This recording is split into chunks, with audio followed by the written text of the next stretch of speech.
from the Psychological Commentaries on the Teachings of Gurdjieff and Ouspensky by Dr. Maurice Nicoll, Volume 1. Birdlip, February 15th, 1943. Thinking from Life and Thinking from the Work. Paper 3. On Effort in the Work. This work has sometimes been compared with a map and a compass. A man is given a map and a compass, neither of which he understands at first. After a time, he begins to realize one or two things, as for example, that personality must get less active. You know that whatever is done through personality is done through the force of external circumstances. You think you are active, but it is personality. If life alone makes you act, you are not free. External circumstances make great and small men. External circumstances drive men as different kinds of machines in this direction or in that. But the directions given by the map and compass of the work are not derived from external circumstances, because the work is another force coming, not from life, but from outside life. The ideas of the work are not new directions for life, but new directions for living in life. Let us take the work idea that a man must aim to become number 4 man, that is, balanced man. Number 1 man is either moving or instinctive. Number 2 man is emotional. And number 3 man is intellectual. All these are one-sided. One center predominates over the other centers. But in balanced man, all the centers have a requisite development. That is, number 4 man is all-sided. And this means that all sides of life are known and understood by him to some extent.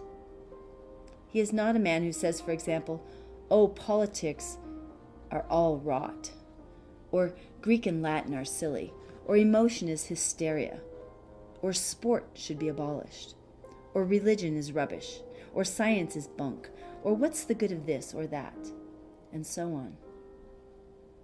A balanced man, or a man aiming at balance, knows that every aspect of life is necessary for development. He does not waste his time complaining of life and finding fault with it, because he realizes that life is a school, and that is its real meaning, that life is a means and not an end in itself. Now, at this point, people often say, yes, but the work teaches that man has no will, so how can he alter anything? The work says that man has no real permanent will, because he has no real permanent I. But it says that man has a small degree of will, comparable with the degree of freedom of movement a violin has in its case. But it will all depend in what direction he uses the small will that he naturally has. If he never uses it in connection with the directions given by the work, he will not develop any further will.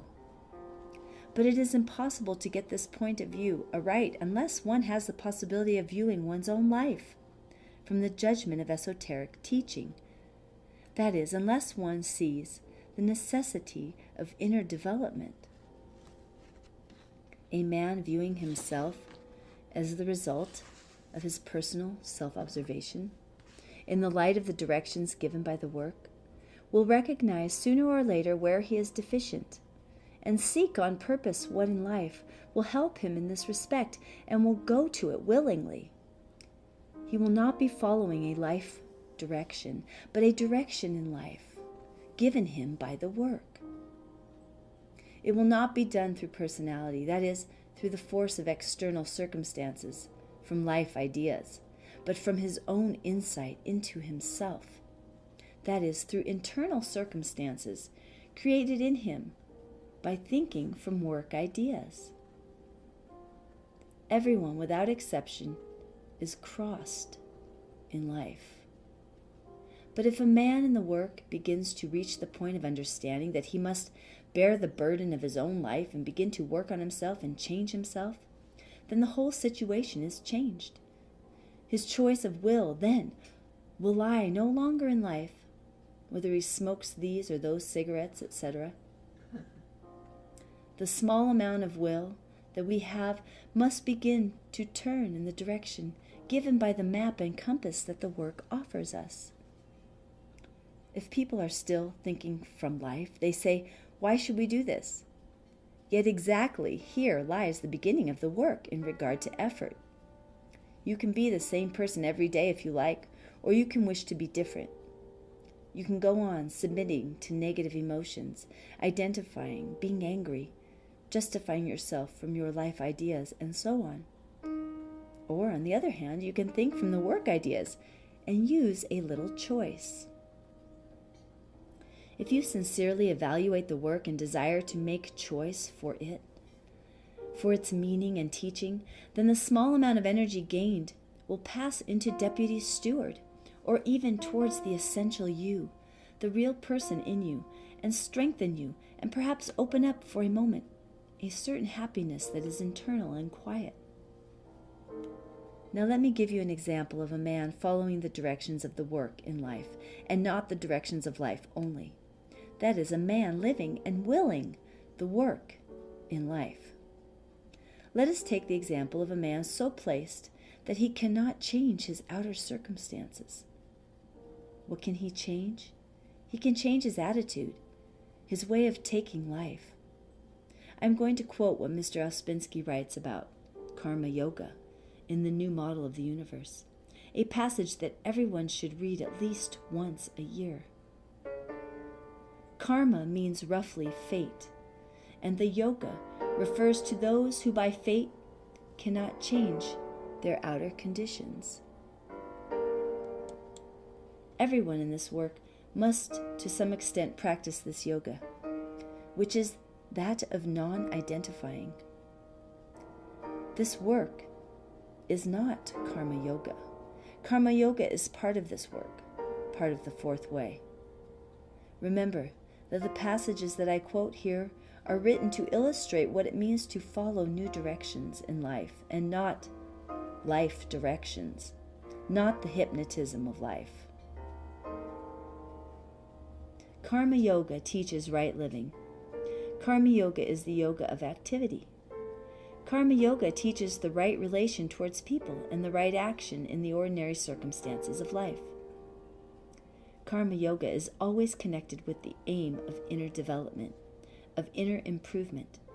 It helps man not to fall asleep inwardly amidst the entangling influences of life, especially in the midst of the hypnotizing influence of activity. It makes him remember that nothing external has any significance, that everything must be done without caring about results. Without karma yoga, man becomes absorbed in the nearest, the visible aims, and forgets the chief aim. Karma yoga teaches man to change his fate, to direct it at will.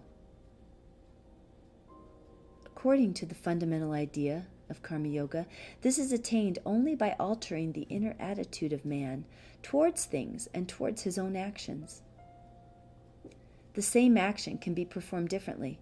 One and the same event can be lived through differently. And if a man alters his attitude towards what happens to him, this will in the course of time inevitably change the character of the events which he encounters on his way. Karma yoga teaches man to understand that when it seems to him that he himself is acting, in reality it is not he who acts, but only a power passing through him. Karma yoga asserts that a man is not at all what he thinks himself to be, and teaches man to understand that only in very rare cases does he act of himself and independently, and that in most cases he acts only as a part of one or another great whole. This is the occult side of karma yoga, the teaching concerning the forces and laws which govern man. A man who understands the ideas of karma yoga feels all the time that he is but a tiny screw or a tiny wheel in the big machine, and that the success or unsuccess of what he thinks he is doing depends very little on his own actions.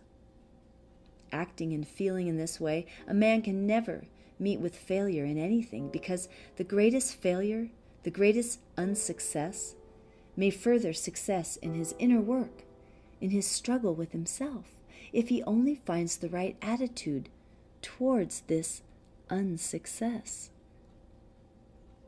A life governed by the principles of Karma Yoga differs greatly from an ordinary life. In ordinary life, no matter what the conditions may be, the chief aim of man consists in avoiding all unpleasantnesses, difficulties, and discomforts, so far as this is possible.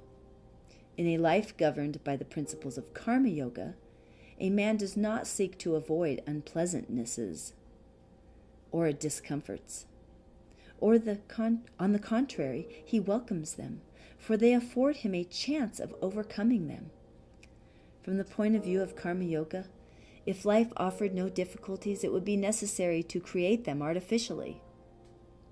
And therefore, the difficulties which are met with in life are regarded not as something unpleasant, which one must try to avoid, but as very useful conditions for the aims of inner work and inner development. When a man realizes this and feels it constantly, life itself becomes his teacher. The chief principle of Karma Yoga is non-attachment.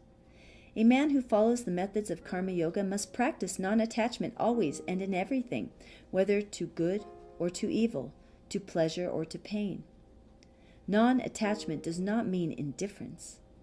It is a certain kind of separation of self from what happens or from what a man is doing. It is not coldness, nor is it the desire to shut oneself off from life. It is the recognition and the constant realization that everything is done according to certain laws, and that everything in the world has its own fate. From an ordinary point of view, the following of the principles of Karma Yoga appears as fatalism, but it is not fatalism in the sense of the accepting of the exact and unalterable preordination of everything without the possibility of any change whatever. On the contrary, Karma Yoga teaches how to change the karma, how to influence the karma. But from the point of view of Karma Yoga, this influencing is an entirely inner process. Karma Yoga teaches that a man may change the people and events around him by changing his attitude towards them. The idea of this is very clear. Every man from his birth is surrounded by a certain karma, by certain people and certain events, and in accordance with his nature, education, tastes, and habits, he adopts a certain definite attitude towards things, people, and events. So long as his attitude remains unchanged, people, things, and events also remain unchanged. That is, corresponding to his karma. If he is not satisfied with his karma, if he wants something new and unknown, he must change his attitude towards what he has, and then the new events will come. Karma Yoga is the only way possible for people who are tied to life, who are unable to free themselves from the external forms of life, for people who either through their birth or through their own powers and capacities are placed at the head of human communities or groups, for people who are connected with the progress of the life of humanity, for historical personages, for people whose personal life seems to be the expression of the life of an epoch or a nation. These people cannot change themselves visibly. They can change themselves only internally, while externally remaining the same as before, saying the same things, doing the same things, but without attachment, as actors on the stage. Having become such actors in relation to their life, they become yogis in the midst of the most varied and intense activity. There can be peace in their soul, whatever their troubles may be. Their thought can work without hindrance, independently of anything that may surround it. Karma Yoga gives freedom in the prisoner, gives freedom to the prisoner in a goal and to the king on a throne, if only they can feel that they are actors playing their roles. This example has been given to show how a man can follow new directions in life and so live his life under other laws without being in life, while being in life. The work is a set of new directions for living life. These directions come from a far source. They come from conscious humanity, from those at a level above our level. In terms of the side octave of the sun, they come from those who have reached the level of being and understanding and consciousness represented physically by the sun. All those who have evolved have left memorials behind them in teachings, parables, and other directions for those still in prison on earth. These constitute the map and compass, the chart, the secret instructions, and in our case, the work itself. If you follow these directions, that is, if you think from the ideas of the work, you are no longer driven by life, even though you may still be living in life.